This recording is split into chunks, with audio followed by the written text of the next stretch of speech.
Hello and welcome to my channel. आप सभी का मेरे चैनल पर स्वागत है। थ्योरेटिकल पोर्शन इस समय हम कर रहे हैं क्लास 11th अकाउंटेंसी। बहुत इंपॉर्टेंट टॉपिक हमारा चल रहा है सब्सिडरी बुक। सब्सिडरी बुक में ये सब्सिडरी बुक की पार्ट सेकंड थ्योरी का है। पार्ट फर्स्ट जो कैश बुक से रिलेटेड था वो मैं ऑलरेडी करा चुका हूँ। उसको आप मेरे चैनल पर एसेस कर सकते हैं। कैश बुक की थ्योरी वहां पर आपको मिल जाएगी। अब हम कर रहेंगे आज की इस वीडियो में इतना पोर्शन जिसको पार्ट 2 के नाम से मैं रिप्रेजेंट कर रहा हूं, बता रहा हूं आपको, जहां हम सब्सिडरी बुक में purchase book, sales book, purchase return book, sales return book और जर्नल प्रॉपर को समझेंगे कि क्या होती हैं, क्या इनका फॉर्मेट है, किस तरीके से बनाएं। इसके जो प्रैक्टिकल क्वेश्चंस हैं इस पूरे ही सब्सिडरी बुक के, वो ऑलरेडी मेरे चैनल पर अवेलेबल है। आप वहां से उनको एक्सेस कर सकते हैं। प्रैक्टिकल क्वेश्चन जो हैं वो ऑलरेडी मेरे चैनल पर अवेलेबल हैं।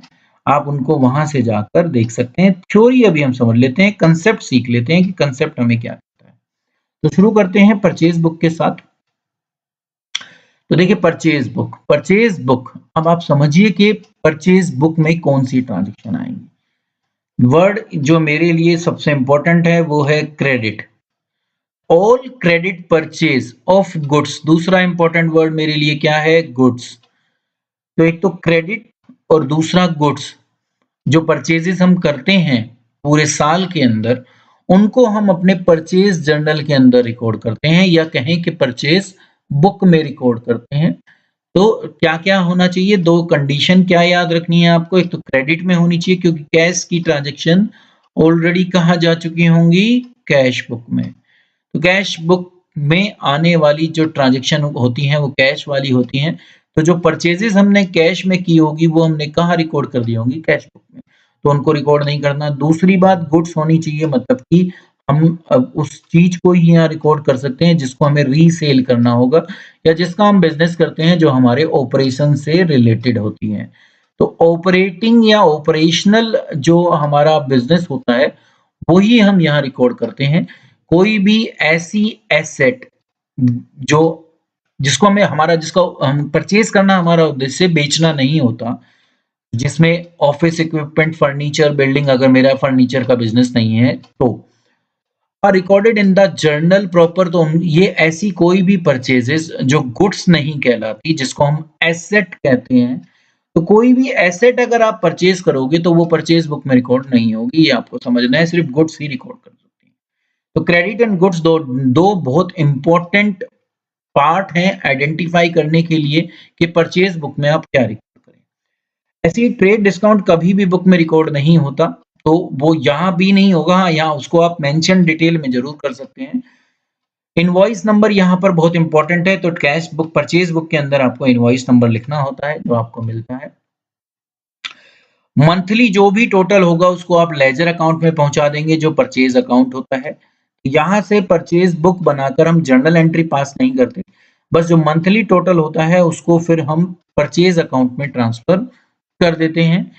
फॉर्मेट हमें क्या कहता है कि डेट का कॉलम होता है, इनवॉइस नंबर का कॉलम होता है, जिस सप्लायर से हमारे पास ये गुड्स आई हैं उसका नाम यहाँ पर हमें मेंशन करना होता है। प्रैक्टिकल में आप देख सकते हैं उसको। लेजर फोलियो है और अमाउंट है। तो ये हमारा एक नॉर्मल जर्नल बुक का फॉर्मेट है। इसके थ्रू हम परचेज बुक को प्रिपेयर करते हैं। दो इंपॉर्टेंट चीज जो मैंने आपको बताई, एक तो क्रेडिट ट्रांजैक्शन यहाँ पर आएंगी, दूसरा गुड्स होनी चाहिए।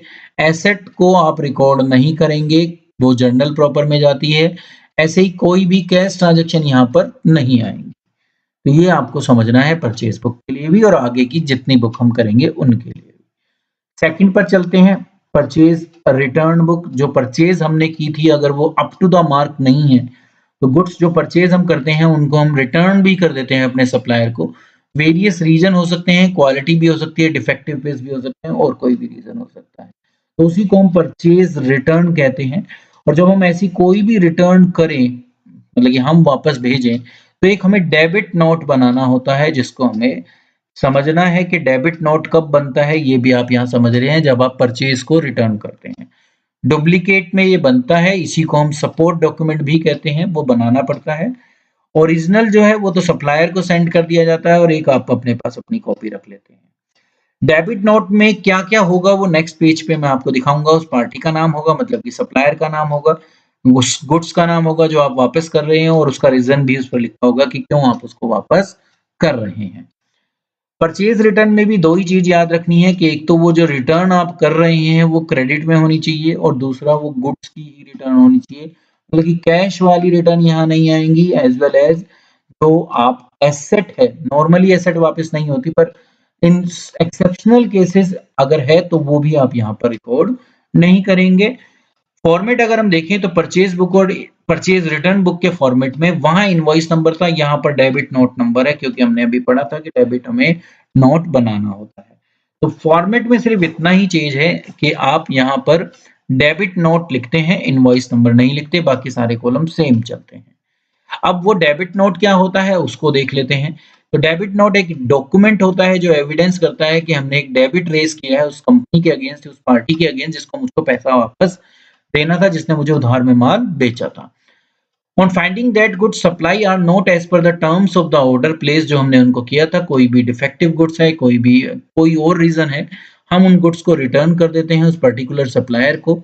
एनसीईआरटी से मैंने डेबिट नोट यहाँ पर लिया है, जिसको आप देख सकते हैं कि किस तरीके से इस डेबिट नोट को बनाया जाता है और ये फिर सप्लायर को वापस भेज दिया जाता है, और इसी के बेस पर हम इस परचेज रिटर्न बुक में वो एंट्री करते हैं, और डेबिट नोट नंबर जो भी इस नोट का यहाँ पर नंबर होता है वो हमें यहाँ डालना होता है, उसको हम कहते हैं डेबिट नोट नंबर। तो name of the firm issuing the note, मतलब कि हमारी खुद की फर्म जो भी है उसका नाम यहाँ पर लिखा जाता है। किसको आप भेज रहे हो सप्लायर का नाम लिखा जाएगा। गुड्स रिटर्न जो है, जो डिलीवरी चालान आपको मिला था उसके अगेंस्ट आप कर रहे हो, जो डिटेल गुड्स की होगी वो आप लिखोगे, कितने रुपए की है वो आप यहाँ लिखोगे। साथ ही साथ आप ये भी बताओगे कि क्यों इनको वापस भेजा जाता है, और जिसको आपको वापस भेजना है उसकी डेट भी यहाँ लिखोगे, उसका एड्रेस भी आपकी फर्म का यहाँ पर आएगा और अमाउंट आप यहाँ पर वो लिख दोगे। मैनेजर विद डेट के साथ उसको साइन कर देगा। एक चीज जो इसमें अभी नहीं हमें दिख रही वो रीजन होता है, हमें रीजन भी देना होता है, तो रीजन भी यहाँ पर लिखा होगा, ये हमारा डेबिट नोट बन जाता है इस तरीके से। अब इससे आगे चलें तो परचेज बुक कर ली, परचेज रिटर्न कर ली, तो अब क्या आएगी सेल्स। तो सेल्स बुक वो बुक होती है जिसमें क्रेडिट सेल रिकॉर्ड की जाती है, ठीक है, पहली चीज। तो सेल का मतलब एसेट नहीं होनी चाहिए, फिर क्या होनी चाहिए, गुड्स ही होनी चाहिए। फिर आपको ये याद रखना है कि क्रेडिट भी होनी चाहिए और गुड्स भी होनी चाहिए। कोई अगर एसेट सेल हो रही है तो वो आप सेल बुक में रिकॉर्ड नहीं करेंगे, एसेट के सेल होने की हम ट्रांजैक्शन नहीं करते, ये आपको समझना। नॉर्मली एसेट बिकती भी नहीं है, पर अगर बिक भी रही है तो सेल्स बुक में नहीं आएगी। Source document for recording entries in the sales journal is sale invoice, जो बनाते हैं, जो बिल हम देते हैं उसको, वो उसका एक सपोर्टिंग डॉक्यूमेंट या सोर्स डॉक्यूमेंट होता है। Periodically eight the end of each month the amount column of total, जो भी उस सेल्स बुक का होता है उसको हम सेल्स लेजर में ट्रांसफर कर देते हैं, सेल्स अकाउंट में ट्रांसफर कर देते हैं मंथ के एंड में। Posting to the debit side of individual customer account में बी मेड डेली, पर जिन कस्टमर को आपने उधार बेचा है उनके अकाउंट में जो पोस्टिंग है वो डेली बेसिस पर होनी चाहिए। आप सिर्फ पीरियोडिकली या at the end of each month sales account में जरूर सेल्स अकाउंट का पैसा ट्रांसफर कर सकते हैं सेल्स बुक से, बट जो पोस्टिंग एक इंडिविजुअल कस्टमर के अकाउंट में होनी चाहिए वो डेली बेसिस पे होनी चाहिए, सो दैट कोई ट्रांजेक्शन इंडिविजुअल कस्टमर के अकाउंट में ना छूट जाए। फिर वही चीज है कि क्रेडिट होनी चाहिए, गुड्स होनी चाहिए, मतलब कि कैश नहीं होना चाहिए और एसेट भी नहीं होनी चाहिए। कॉलम अगर देखो तो आप बिल्कुल परचेज बुक की तरह हैं, इनवॉइस नंबर दोबारा से आ गया, रिटर्न में नहीं मिलेगा, ये बात आपको याद रखनी है। बस वहां सप्लायर लिख रहे थे, यहाँ आपका कस्टमर आएगा क्योंकि आपने ये बेचा है, तो आप अपने कस्टमर का नाम यहाँ पर लिखेंगे, बाकी सब कुछ सेम है। अब फिर सेल्स रिटर्न बुक आती है, तो जब जैसे हम रिटर्न कर सकते हैं ऐसे कोई हमारी भी तो गुड्स रिटर्न कर सकता है ना, अगर वो उसके अकॉर्डिंग ना हो। तो this journal is used to record return of goods by customer, जिनको हमने क्रेडिट में गुड्स को सेल किया था। जब गुड्स हम रिसीव्ड कर लेते हैं कस्टमर से तो एक क्रेडिट नोट बनाते हैं कि भैया अब आपसे पैसा नहीं लेना, आपको हमने जो डेबिट कर रखा है अपनी बुक में आपको हम क्रेडिट कर देते हैं क्योंकि आपने हमें वो गुड्स दे दी, जो भी कारण था उसका वो।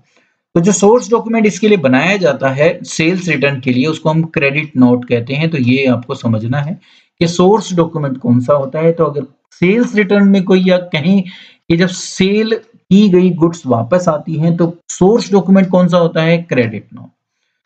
फॉर्मेट अगर देखें तो बस सारा वही है सेम, बस जैसे से परचेज रिटर्न में डेबिट नोट लिखा जा रहा था, अब की बार आप क्या लिखोगे, क्रेडिट नोट। दो ही चीज हमें फिर देखनी है, क्रेडिट और गुड्स फॉर्मेट सेम है, कुछ भी चेंज नहीं है, सिर्फ क्रेडिट नोट नंबर यहाँ पर आ रहा है। क्रेडिट नोट कैसे बनता है, वो भी बिल्कुल उसी तरीके से बनता है जैसे हमने पीछे करा था, अपनी कंपनी का नाम, यहाँ फॉर्म का एड्रेस, क्रेडिट नोट लिखा जाएगा, हेडिंग में उस कस्टमर का नाम लिखा जाएगा जिसके अगेंस्ट जिसके लिए ये क्रेडिट नोट बन रहा है, उसने गुड्स रिटर्न की है, चालान नंबर उसके अगेंस्ट, गुड्स जो जो वापस आई और उसका रीजन हमें देना होता है, कितने रुपए की है वो बनाना होता है, और ये एक सपोर्टिंग डॉक्यूमेंट के रूप में काम आता है जब हम सेल्स रिटर्न में एंट्री पास करेंगे। और यहाँ जो क्रेडिट नोट नंबर आएगा वो यही नंबर होगा जो यहाँ पर डला होगा। तो ये था सेल्स रिटर्न के लिए क्रेडिट नोट हम किस तरीके से बनाते हैं, उसका एक सपोर्टिंग डॉक्यूमेंट हमने यहाँ पर रखा, ये भी एनसीईआरटी के थ्रू ही लिया गया है, तो आप इसको आपको ये वहां पर मिल जाएगा।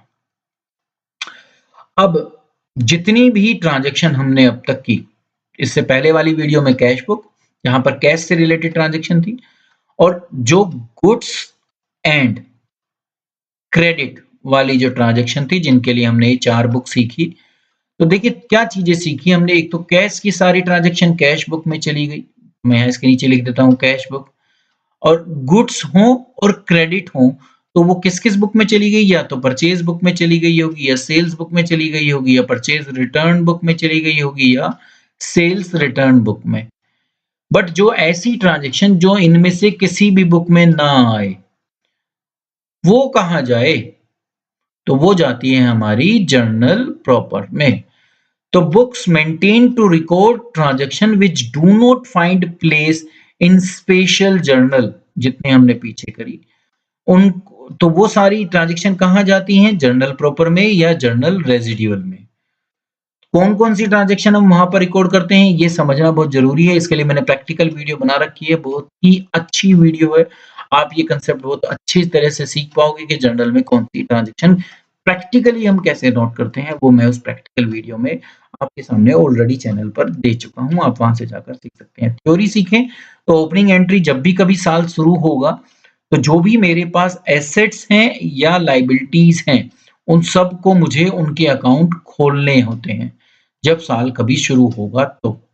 In order to open a new set of book in the beginning of new accounting year, and record therein opening balance of assets, liabilities and capital, opening entry बनाई जाती है और वो जर्नल में पास की जाती है, और उसको हम जर्नल प्रॉपर में ही रिकॉर्ड करते हैं, क्योंकि ना तो वो कैश से रिलेटेड है, ना गुड से, ना क्रेडिट से, तो इन बुक में नहीं जा सकती वो। ओके, नेक्स्ट पर पहुंचते हैं। प्रैक्टिकल, इसका प्रैक्टिकल है मेरे पास, प्रैक्टिकल की वीडियो मैंने बना रखी है, आप वहां जाकर उसको देख सकते हैं। दूसरी, जितनी भी हम एडजस्टमेंट एंट्री करते हैं, एडजस्टमेंट का मतलब जो चीज छूट गई और उसको मुझे रिकॉर्ड करना है।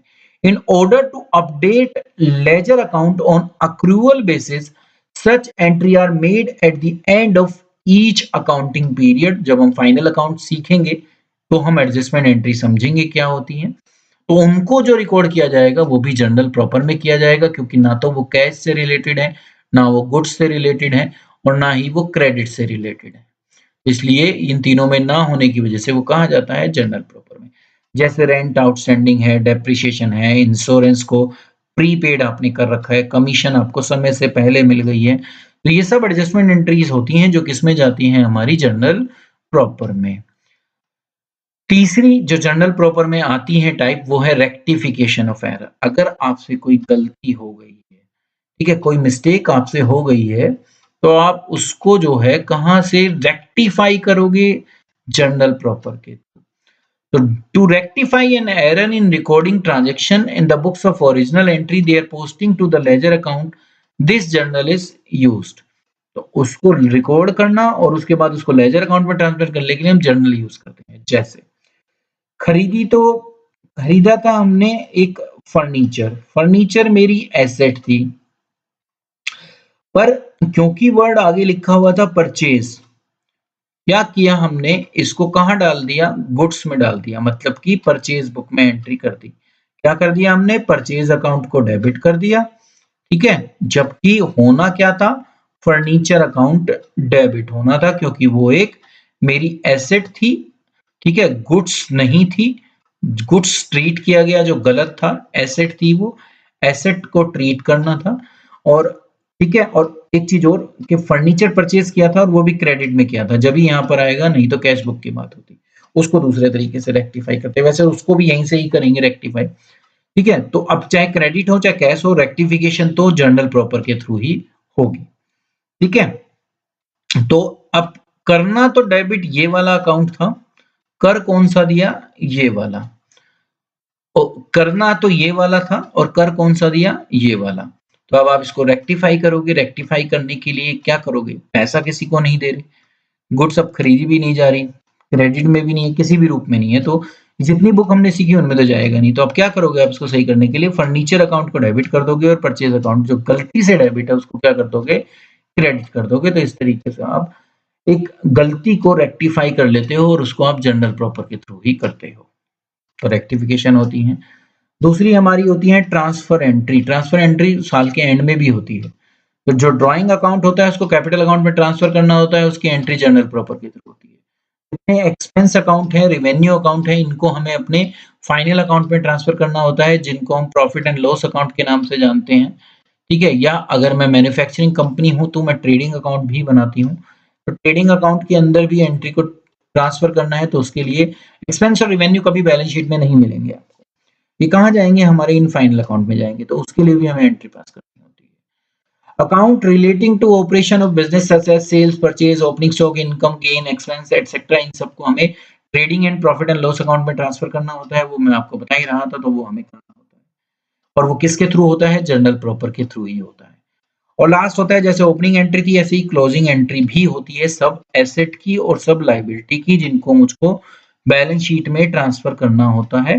तो वो भी हम यहीं के थ्रू करते हैं, क्लोजिंग एंट्री भी हम यहीं के थ्रू बनाते हैं। तो हर ईयर को क्लोज करते समय में भी हमें क्लोजिंग एंट्री पास करनी होती है, और वो हम किस में पास करेंगे, जर्नल प्रॉपर में। तो जर्नल प्रॉपर में ये इतने टाइप की एंट्रीज हमारी आती हैं। जो कुछ छूट गया, जो इनमें अभी तक नहीं आया, वो कहाँ चला जाता है, वो भी यहीं पर आ जाता है। जैसे कोई चेक डिसऑनर हो जाए तो उसके कैंसिल करने की एंट्री यहाँ पर आएगी।